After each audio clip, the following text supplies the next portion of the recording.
ഊട്ടിയിലൊക്കെ പോയി ഊട്ടി ട്രിപ്പൊക്കെ കഴിഞ്ഞ് അടിച്ചു പൊളിച്ച് തിരിച്ചു വന്നത് നമ്മൾ വയനാട്ടിലെ കൽപ്പറ്റ വഴിയാണ്. കൽപ്പറ്റയിലെത്തിയപ്പോൾ ബൈപ്പാസിലുള്ള ബെയ്ച്ചോ എന്നുള്ള കഫേയിൽ നമ്മൾ കേട്ടോ. നമ്മൾ മുന്നേ ബാസൻ പ്ലേറ്റിൻ്റെ ഒക്കെ റിവ്യൂ കണ്ടിട്ടുണ്ട് കേട്ടോ ബെയ്ച്ചോനെ കുറിച്ചിട്ട്. അങ്ങനെ ബെയ്ച്ചോയിലെത്തിയിട്ട് ടൈം ഉച്ച ആയിട്ടുണ്ടായിരുന്നു. അപ്പോൾ ഉച്ച സമയത്ത് ഇവിടെ നല്ല ഗീ റൈസും ബിരിയാണിയും ഇവിടുത്തെ വയനാട് സ്പെഷ്യലായിട്ട് വയനാടൻ പോത്തുകാലൊക്കെ കിട്ടുമെന്ന് അറിഞ്ഞിട്ടുണ്ടായിരുന്നു കേട്ടോ. അങ്ങനെ മെനു കാർഡൊക്കെ നിരത്തി അങ്ങനെ നമ്മളതിലൊക്കെ നോക്കി നമ്മളൊരുവിധ സംഭവങ്ങളൊക്കെ ഓർഡർ ചെയ്തു. അപ്പോൾ ഞാൻ ഇവിടുത്തെ സ്പെഷ്യലായിട്ടുള്ള ടയർ പത്തിൽ ചോദിച്ചപ്പോൾ അത് കഴിഞ്ഞിട്ടുണ്ടായിരുന്നു, കിട്ടിയിട്ടില്ല കേട്ടോ. ഇല്ല, അന്ന് ഇല്ല, സമയത്തില്ല.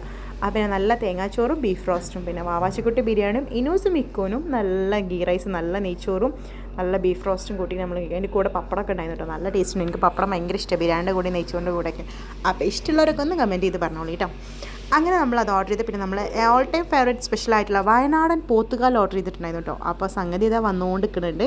സംഭവം നല്ല കളർഫുള്ളാണ് കേട്ടോ, നല്ല അടിപൊളിയാണ്, കാണാൻ നല്ല മൊഞ്ചുണ്ട് കേട്ടോ. ഒരു പോത്തിൻ്റെ കാലം അങ്ങനെ കിടക്കുന്നുണ്ട് പകുതിയോളം കേട്ടോ. അങ്ങനെ